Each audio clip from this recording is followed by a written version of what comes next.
বলিউডের অন্যতম জনপ্রিয় গায়িকা তিনি। মধ্যবিত্ত পরিবারেই তার জন্ম। ছোটবেলা কাটিয়েছেন অভাবের সংসারে।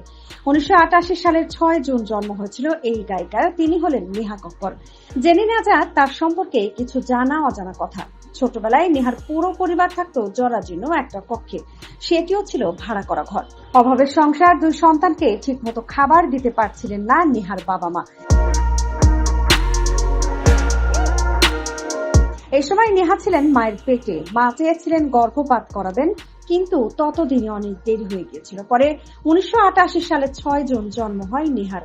বড় বোন সোনু কক্করের কাছে ভজন গান শিখেছিলেন নেহা। মাত্র 4 বছর বয়সে তিনি ভজন গাওয়া শুরু করেন। এ সময় তিনি 500 রুপি পারিশ্রমিকও নিতেন ভজন গাওয়ার জন্য। সেখান থেকে ধীরে ধীরে জনপ্রিয় হয়ে ওঠা নেহা কক্কর 2005 সালে ইন্ডিয়া আইডলের 2য় মৌসুমে অংশগ্রহণ করেন তিনি। কিন্তু খুব দ্রুতই বাদ পড়ে যান নেহা। পরে এই রিয়েলিটি শোতে বিচারকের ভূমিকায় ফিরেছেন নেহা। মাত্র 500 রুপি পারিশ্রমিকে ভজন গাওয়া নেহা এখন একটি গানের জন্য পারিশ্রমিক নেন প্রায় 10 লাখ রুপি। আর বর্তমানে তার সম্পদের পরিমাণ 100 কোটি রুপিরও বেশি। বলিউডের জনপ্রিয় গায়িকা তিনি ও সাকি সাকি, কালা চশমা, আখ মারে, গার্মির মতো জনপ্রিয় গানের গায়িকা তিনি।